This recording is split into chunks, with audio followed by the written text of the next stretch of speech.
Sahana Vavatu Sahano Bhunaktu Sahaviryan Karavavahai Tejasvinavadhitamastu ma vidvishavahai. Om Shanti Shanti Shanti. Om. Om. Good. Welcome to the webcast of my weekly class on Bhagavad Gita. We continue our study in Ch.2. That looks fine. And we'll begin some brief recitation with verse 53. And please glance at the translation as I'm chanting and then repeat after me.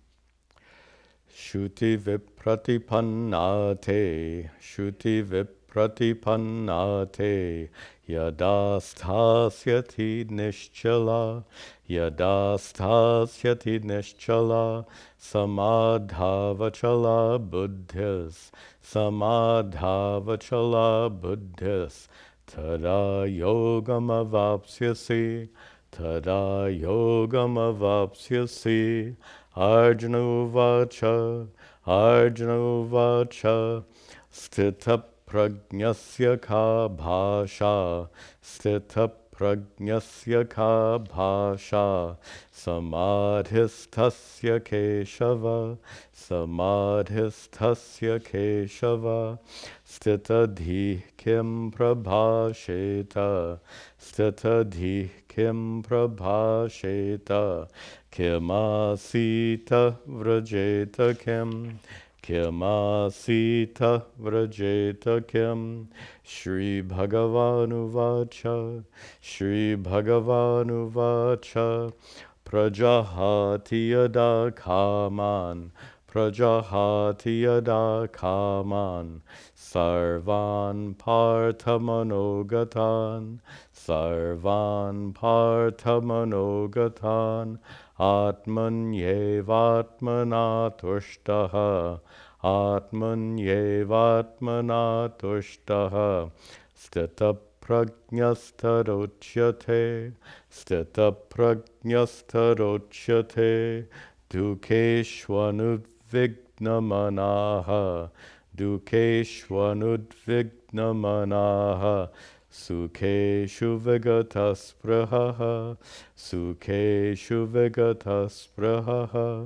vitaraga bhaya krodhaha, stita dhir muniruchyate, Yasarvatranabhisnehas, tat prapya shubha-shubham,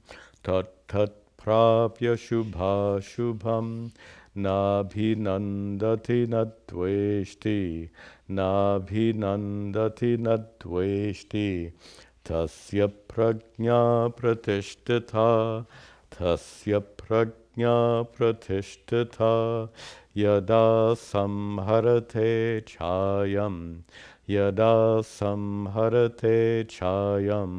kurmonganiva sarvashah, indriyanindriyartebhyas, tasya prajna pratishtita, vishaya vinivartante,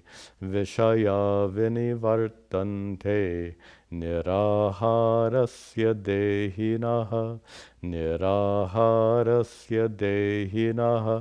rasavarjam rasopyasya,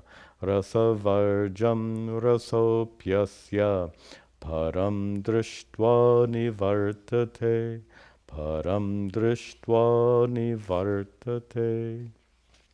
We'll stop there and back up and pick up the thread. We are beginning this new section of Chapter 2. Chapter 2, you remember, is... let me back up more. There we go. Chapter 2 is unique, I think, amongst the chapters of the Bhagavad Gita in that it contains several different topics, several different subject matters. The subject matter that begins, actually, with the next verse is called the Sthita Prajna Lakshana. Lakshana, definition, description of the Sthita Prajna, one whose prajna, wisdom, is sthita, firm. And all of this whole topic is precipitated by Sri Krishna's description here in verse 53. We've seen these verses already. In verse 53, Sri Krishna describes the enlightened person in a third line, samadhau achala buddhihi.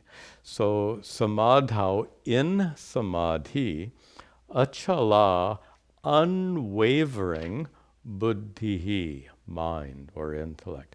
So one whose mind or intellect is unwaveringly established in samadhi.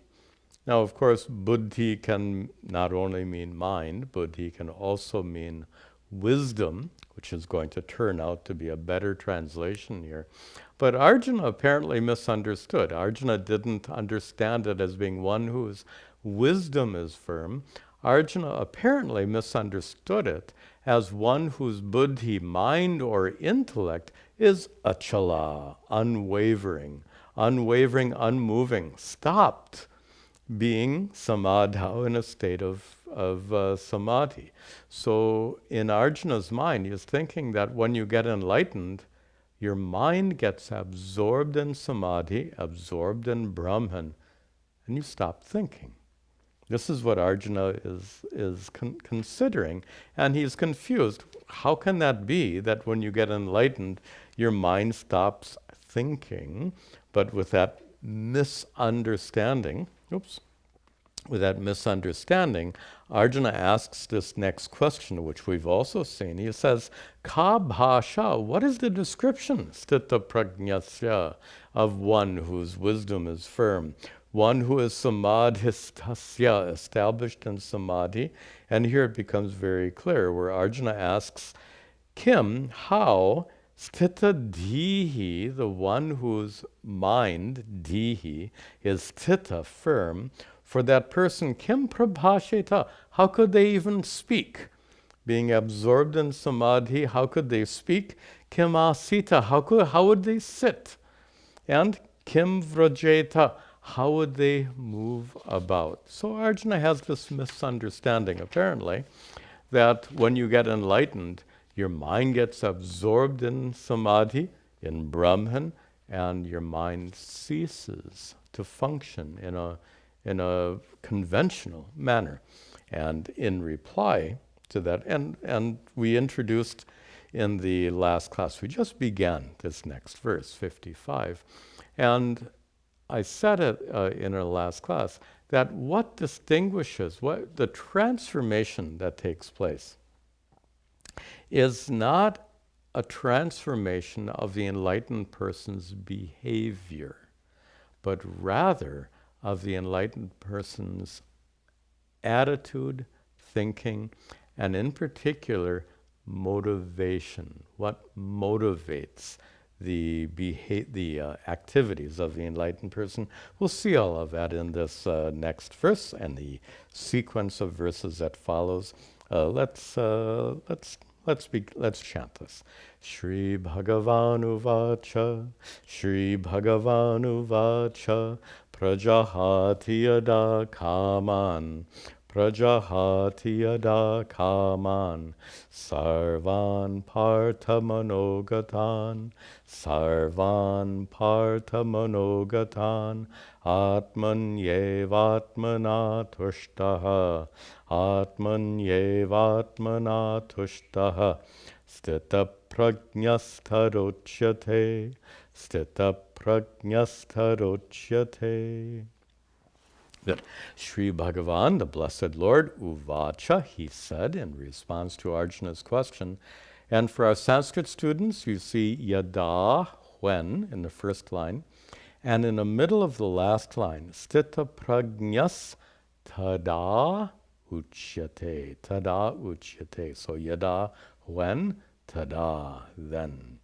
So yada, when that person prajahati, abandons, casts off, gets rid of sarvan kaman, all desires, partha, O Arjuna, when the enlightened person gets rid of all desires which are manogatan, born of the mind. I was reading the commentary, Madhusudana's commentary, before. He makes a nice observation. He says, if desire was the natural state of Atma, the true self, if desires were natural to Atma, you'd never be able to get rid of them. So he was commenting on this word manogatan. Desire belongs not to Atma, your true self. Remember, Atma not as a concept, Atma as the conscious being, which is your essence. And consciousness means that by which you know what's happening right now. So we're not talking about some abstract entity called Atma. We're talking about you in a very fundamental sense. So that conscious entity, which is your essence, does not possess desire. Desires belong to the mind, manogatan. And since they belong to the mind, we know that our mind is subject to change. So desires that arise in the mind, those desires can be removed from the mind. Of course, contentment is the absence of desire. We all seek contentment, so we seek the absence of these desires. But the crucial thing here is, how does one get rid of desires? Yeah, just a side comment here. There are so many spiritual teachers and spiritual books that say you should give up all your desires. And they say that again and again and again. And of course, it's a well-founded statement. You won't be content and at perfect peace until and unless you get rid of all your desires. But very frequently, they fail to answer the question, how? How will you get rid of all those desires? Well, Sri Krishna says very clearly here, you get rid of all those desires by becoming, in the third line end, tushtaha, by becoming satisfied, by becoming content, atmani, in oneself, eva, alone. You have to break the words apart. Atmani, eva, atmana, tushtaha.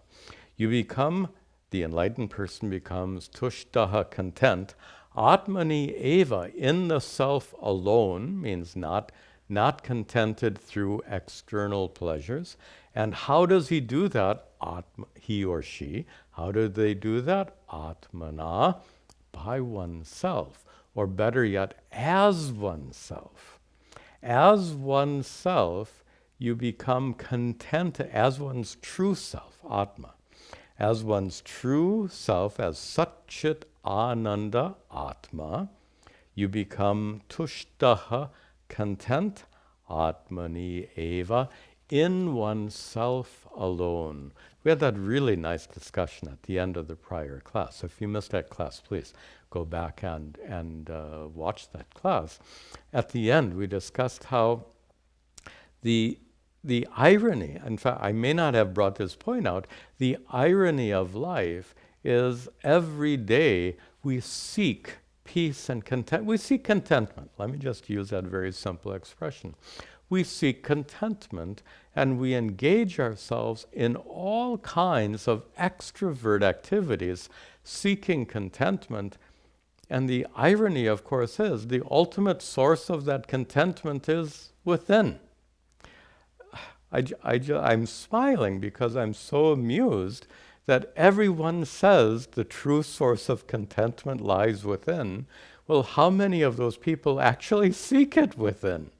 They're so busy seeking it everywhere else where it's not.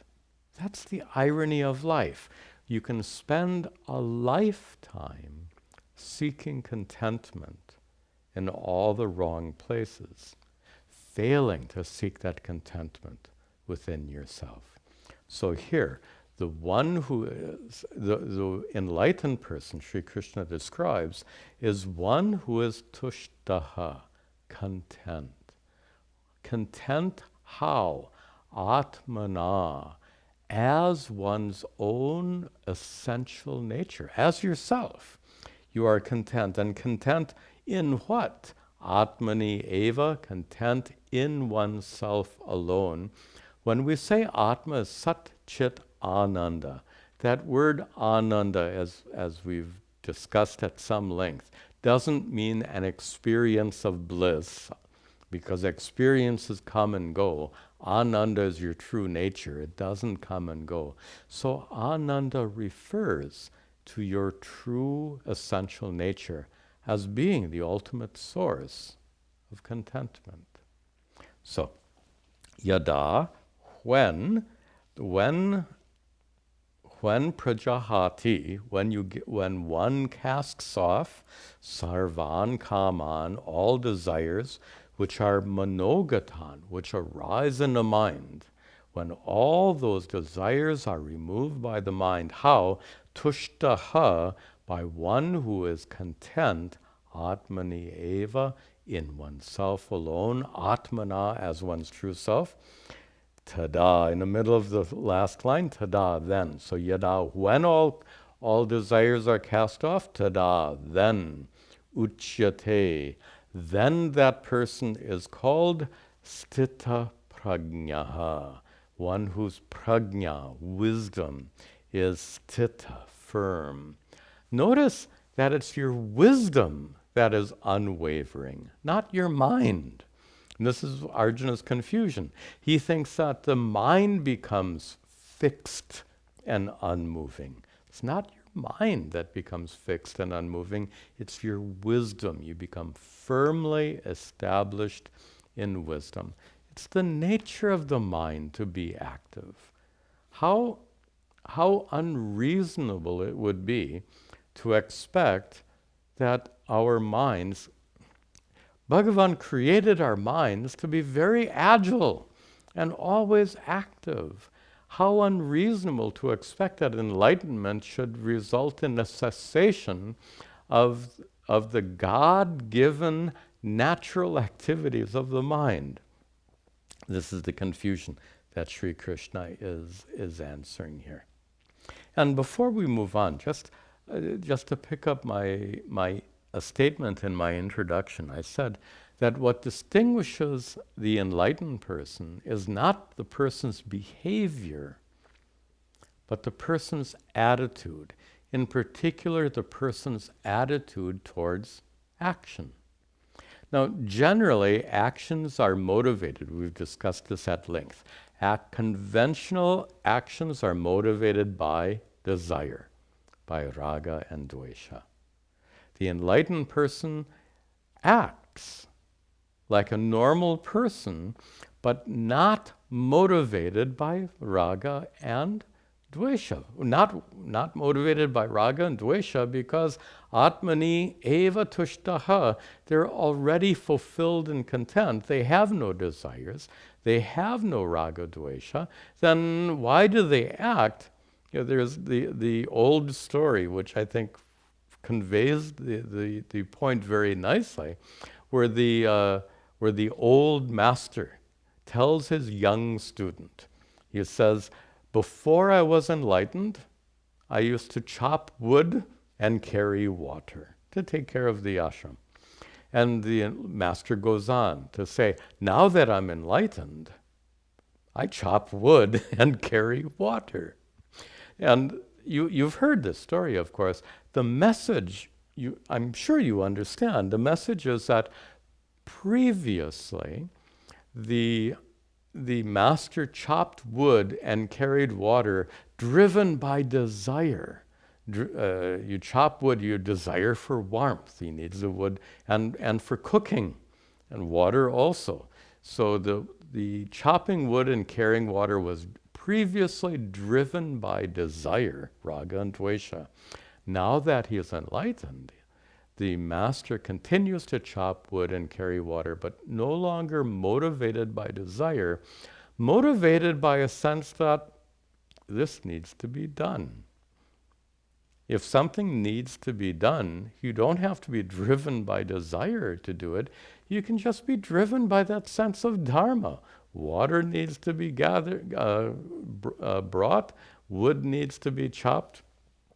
Just a very simple, just like when you're hungry, it's natural to eat. When you're not hungry, this is an interesting side point. When you're not hungry, how many people eat when they're not hungry? Lots.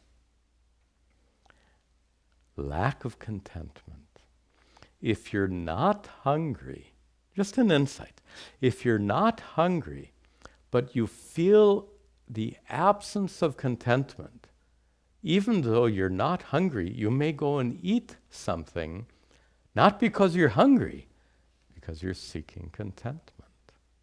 This is the problem of raga dvesha.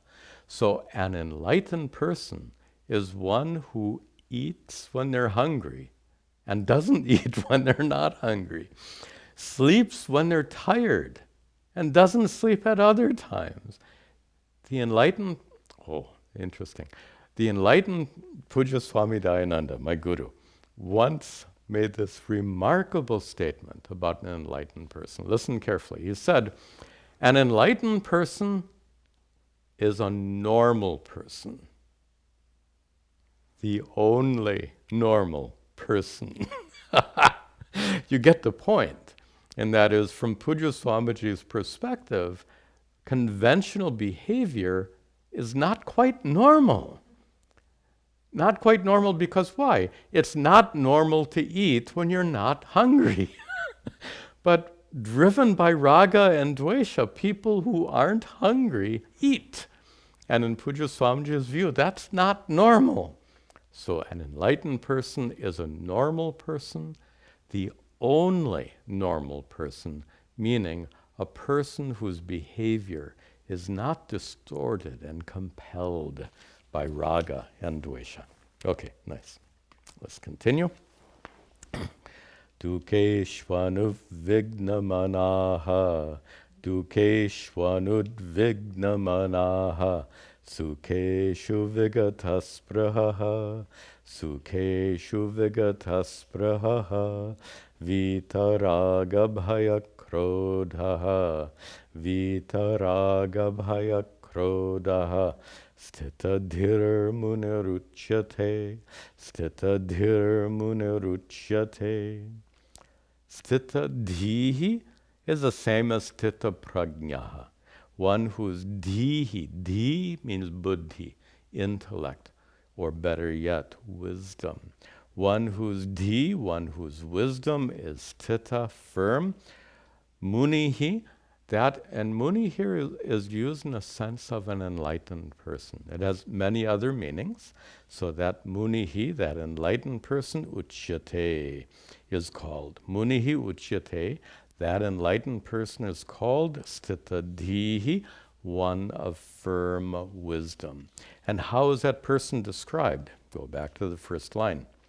Dukeshu, in the presence of pain. Excuse me. Dukkha here, meaning pain. Dukeshu, in the presence of pain, unudvigna manas. One whose manas, mind, is unudvigna, undisturbed. One whose mind is undisturbed in the presence of pain. And here we have to, I think we've discussed the difference between pain and suffering. It's important to return to that point once again. Pain is a physical sensation. Suffering is your negative response to that physical sensation. So physical sensation is just, when you pinch yourself, you feel a little bit of pain. But suffering is a negative response to that pain. If someone pinches you, you get angry. Why did you pinch me? That negative response is suffering. Or sadly, in the case of chronic pain, when people feel, why does this pain continue? I won't be okay until this pain goes away. That's suffering. Pain is just a sensation. Sensation like sound reaching your ears. Sensation like images reaching your eyes. Pain is a sensation born of your skin and other organs, nerve system organs. Nerve system organs. That doesn't make any sense, but I think you understand what I mean. So pain is a simple sensation, and you can look at something without being disturbed by it. You can hear something without being disturbed by it. Then you should be able to experience a sensation like pain without being disturbed by it. When you're enlightened, you can. This is the distinction between pain and suffering. The person is also sukhe-shu. So first one, dukkhe-shu, in the presence of pain. Then secondly, sukhe-shu, in the presence of pleasure. Vigata sprahaha. The person is free from spraha, longing or attachment. Many commentaries make this observation, very kind of sarcastic observation. They observe that even in pleasure, there's suffering. You wonder, how can there be suffering in pleasure? And the point that this usually is you find this in commentaries, where the commentator will say, even while you're enjoying something, you know that the enjoyment will come to an end, and you're fearing the end of that enjoyment.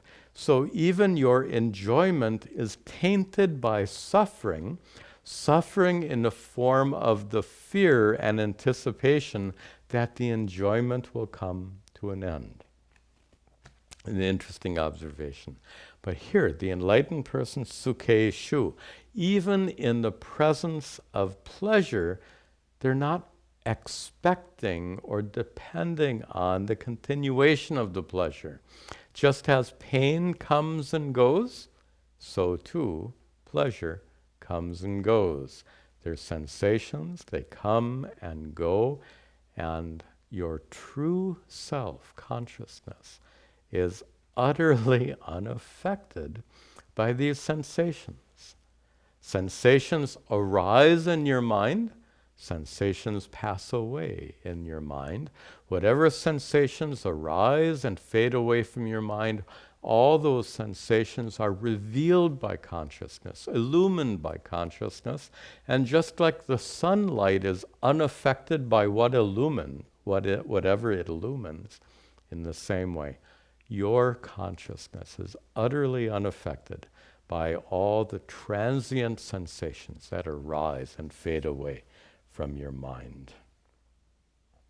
Then, the enlightened person, the sthita dihi munihi, the enlightened sage, is described in the third line as being vita, raga, bhaya, krodhaha. Vita, without. Vita ragaha, without raga, desire. Vita bhaya, without fear. Vita krodha, without anger. So raga, desire, we've discussed at some length. But let's look at these two other words. Without fear and without anger. How is it that the enlightened person is free from fear and anger? Atmani eva tushtaha, in the prior verse. Being content in oneself, being content in Satchidananda Atma, the true self which is limitless, full and complete. Therefore, your contentment is not a little bit of contentment. The contentment you find in your true self, the contentment you find within, is vast, complete, perfect, and unbroken, uninterrupted.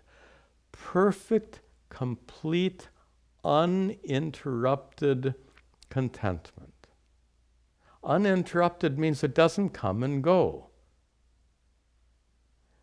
If you find in yourself this perfect peace and contentment, which doesn't come and go, tell me, what could possibly threaten you?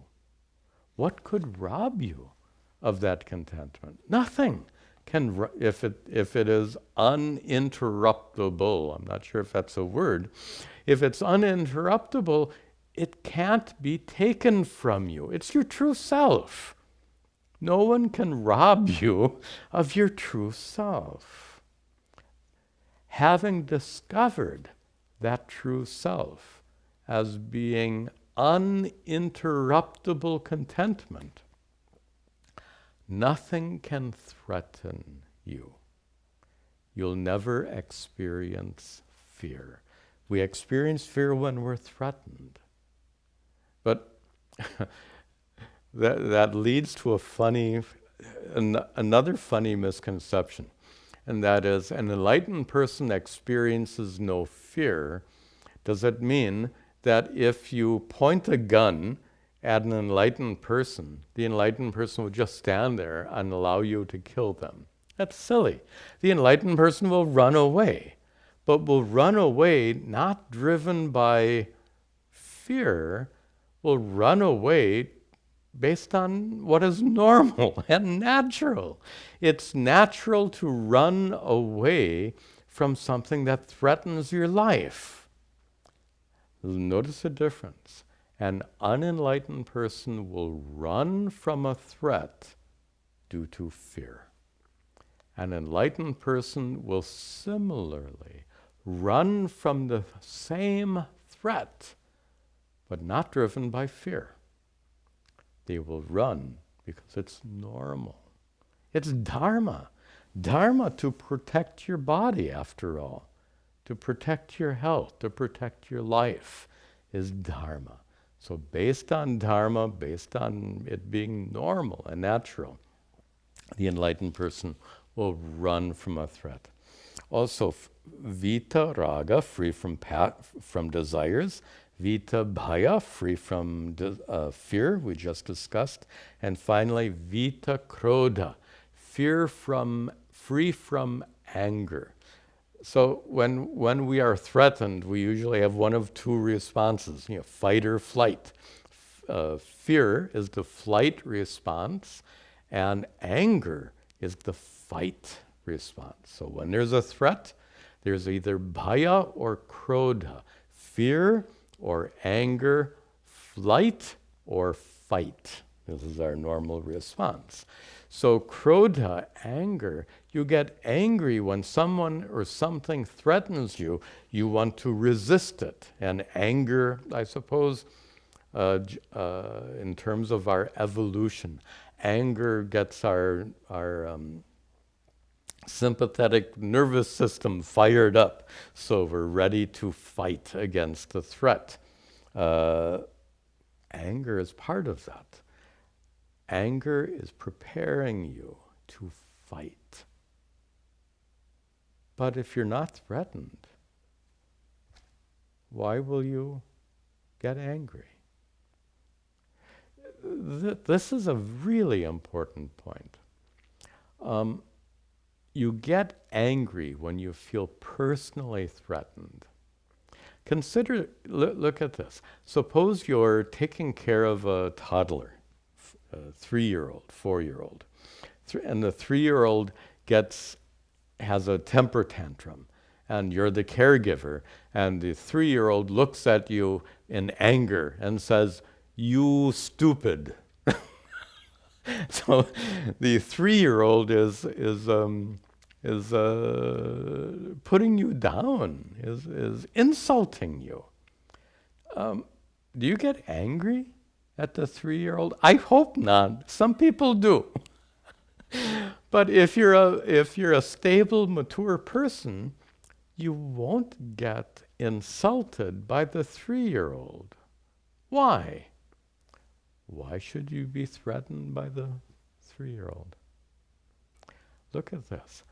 If you can be okay when a 3-year-old calls you stupid, insults you, then why not when a 33-year-old insults you? If you have discovered that perfect, uninterruptible contentment within you, then why should the 33-year-old's insult affect you any more than the 3-year-old's insult? This is what it means to be enlightened. Nothing can threaten you. Puja Swamiji used to use an expression. When you are bigger than a situation, bigger not in a physical sense, bigger maybe in an emotional sense. When you are bigger than the situation cannot threaten you. And how big is Satchidananda Atma? Boundaryless, limitless. When you recognize your own boundaryless, limitless nature, you become so big inside, so to speak, that nothing at all can possibly threaten you. Stita dihi munihi uchate. Such an enlightened person is called stita dihi, same as stita prajna, one whose wisdom is firm. Then, yasarvatrana bhisnehas, yasarvatrana bhisnehas, tat prapya shubha shubham, tat prapya shubha shubham, nabhinandati nadveshti, nabhinandati nadveshti, tasya prajna pratishtita, tasya prajna pratishtita. Yaha, one who sarvatra, in every possible situation, one who is unabhisnehas. Snehaha. Sneha is an interesting word. I find it interesting. Sneha, Hindi mein sneh. And in Hindi it has a kind of a nice meaning. Sneh means love, affection. Sneh. Usko snehe. If you have affection for someone or another. But the Sanskrit meaning is so different because sneha comes from a root, snih, which is to stick. In fact, one of the meanings of sneha in Sanskrit is sticky. So, and it's used in Sanskrit in a sense of attachment. To have sneha for someone is to be attached to someone. Now, the Hindi meaning is very nice. The Sanskrit meaning is pointing out something quite different. Sneha here means attachment, this sticky love, clinging love. And clinging love is not love at all. Love means I love you Love means unconditional regard and affection and concern. But this clinging love is more like I need you. Attachment or clingy love. It's not love at all. It's emotional dependence. If you cling to someone, it doesn't mean you love them. It means you're dependent on them, emotionally dependent on them. That's not love at all. Okay. So here, sneha or abhi-sneha, same meaning. Abhi-sneha and sneha both have the same meaning of emotional dependence or attachment. And a person who is yaha, one who is sarvatra, in all situations, with regard to all people and all situations, abhisneha, a person who is utterly free from attachment. And again, free from attachment means free from emotional dependence. And to be honest, only one who is totally free from sneha, from this emotional dependence, that person is capable of unconditional love. Conventional love always has some degree of emotional dependence. Unconditional love is love that is absolutely free from absolutely free from emotional dependence. It is a rare thing. Anyway, I don't want to get off too much on that topic. It's a big topic, an important topic. We'll see it perhaps in another context. So first, yaha, that enlightened person, is sarvatra, for all people. The person is unabhisneha, totally free from attachment, totally free from emotional dependence. And further, tat tat prapya, when that person receives tat tat prapya, having received tat tat, whatever thing, tat tat means whatever thing, and whatever thing which is shubha, auspicious, or ashubha, inauspicious. And in context, you can say shubha is something that's pleasant or desirable. Ashubha is something that is unpleasant or undesirable.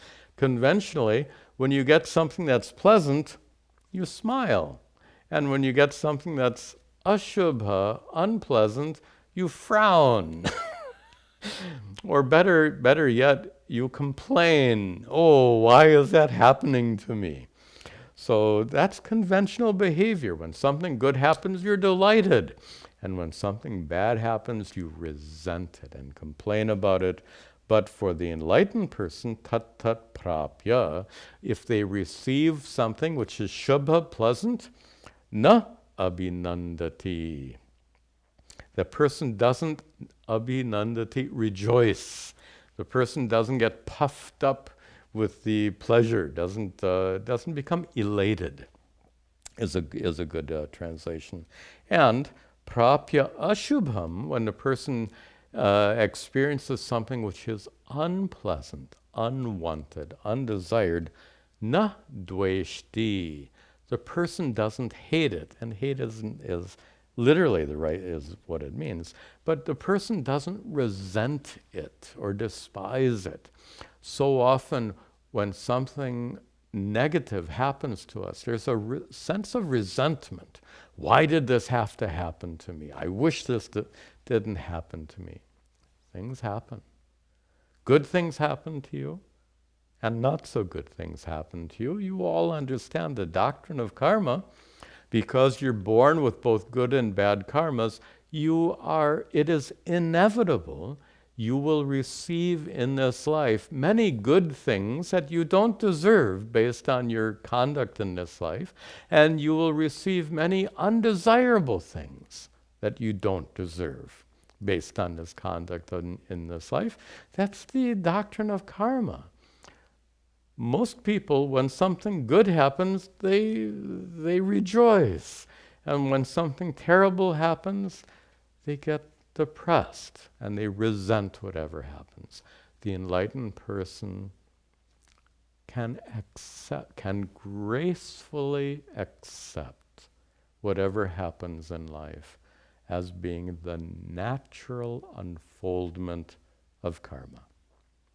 If something good happens, it's the natural unfoldment of karma. If something terrible happens, it's the natural unfoldment of karma. The enlightened person can accept all that gracefully because he or she knows the true source of contentment within. They know that they are not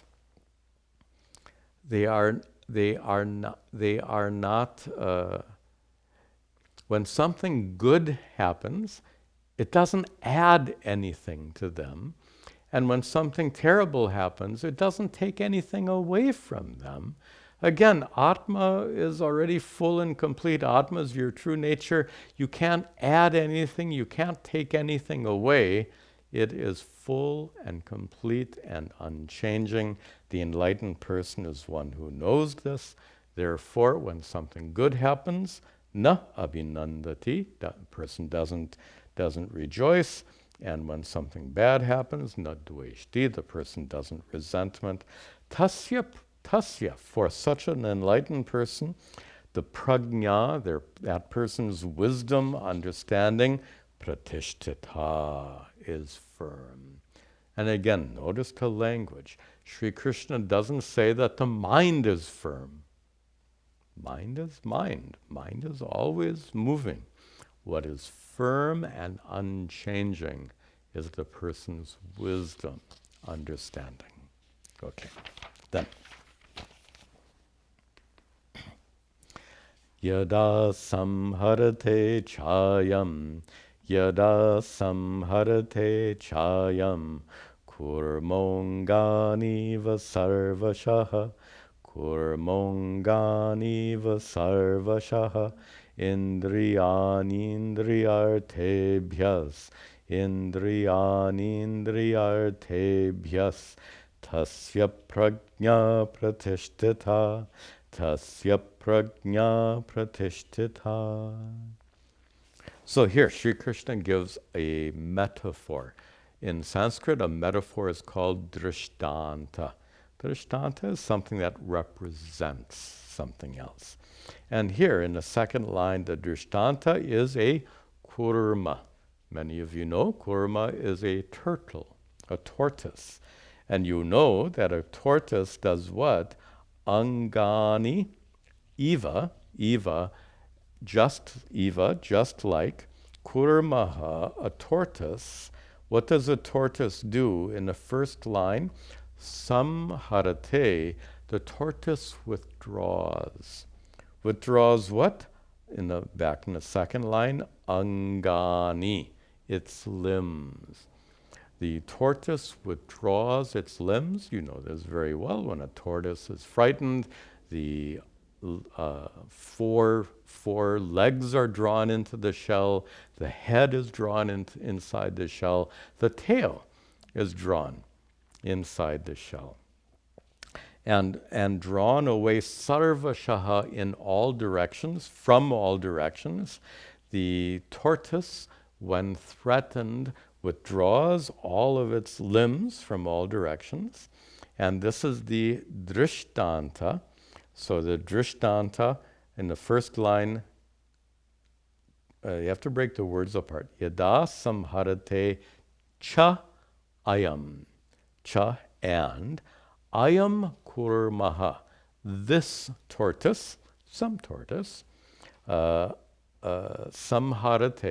it withdraws angani, its limbs, sarvashaha, from all directions, eva, just like that tortoise that withdraws its limbs from in all directions.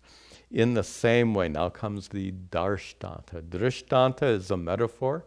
Darshtanta is what the metaphor represents, and that comes in the third line. So the sthita prajna, the one whose wisdom is firm, does what? And picking up the samharate in the first line, withdraws what? Indriyani, senses. So the senses are withdrawn from what? Indriyartebhyaha, from sense objects. Let me paraphrase this.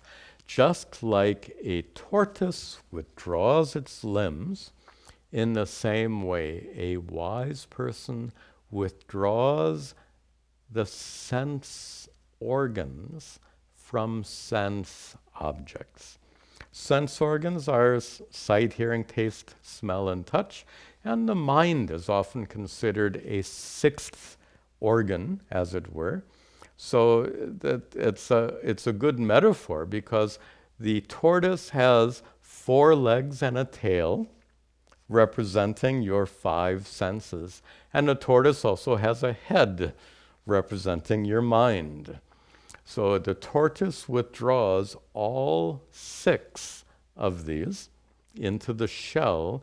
In the same way, the enlightened person withdraws, as it were. Notice that word eva applies in both the Drishtanta and the Darshtanta. The enlightened person, as though, withdraws the senses from sense objects. Now, the idea is that sense objects are a source of pleasure or pain, and the enlightened person withdraws. Now, be very clear. This withdrawal isn't like closing your eyes. If there's something you don't want to see, you close your eyes. Well, that's one kind of sense, one kind of withdrawal. That's not the withdrawal that's intended here, though. The enlightened person, let's make this clear. The withdrawal of the enlightened person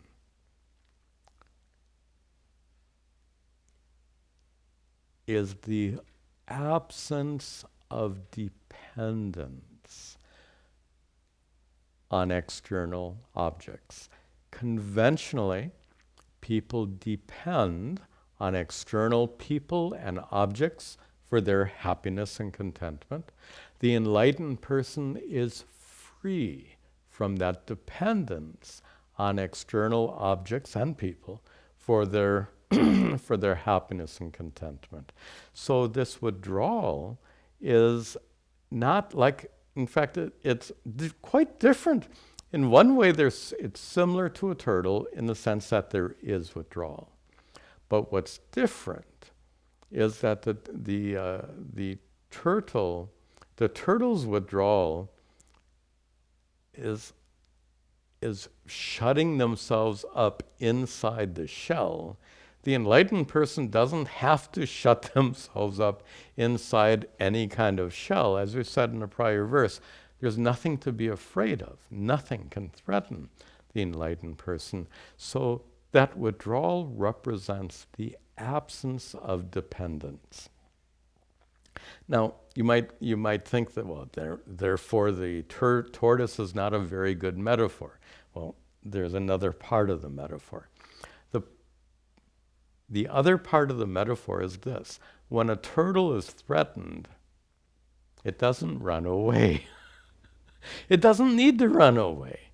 It just withdraws its limbs, and it's perfectly safe and content there itself without running away. And this is perhaps what the metaphor really wants to convey, that the enlightened person, when threatened, doesn't need to run away. Inside the shell, the tortoise is perfectly safe and content.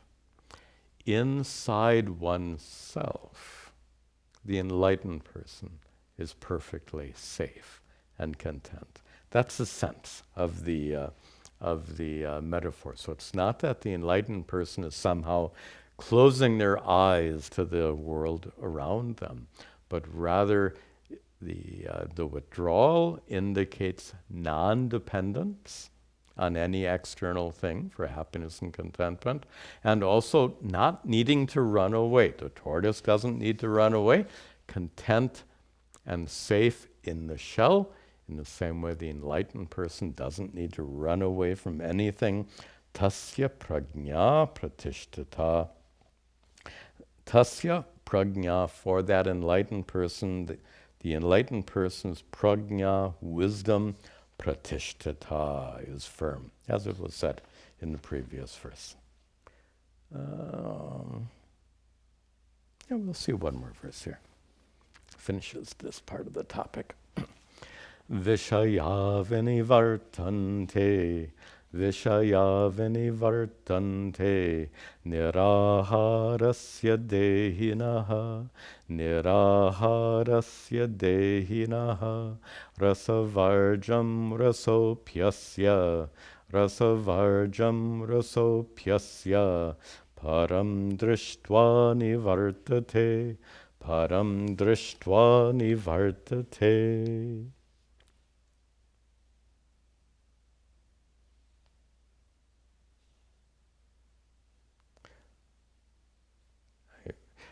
This verse will take quite a bit of explanation, so I think it would be a mistake to get started with it here at the end of the class. So we will see this verse when we resume next week. Om Sarve Bhavantu Sukhinah Sarve Santu Niramayaha Sarve Bhadrani Pashyantu Ma Kaschid Dukkha Bhag Bhaveta Asato Ma Satgamaya Tamaso Ma Jyotirgamaya Mrityorma Amritangamaya. Om Shanti Shanti Shanti.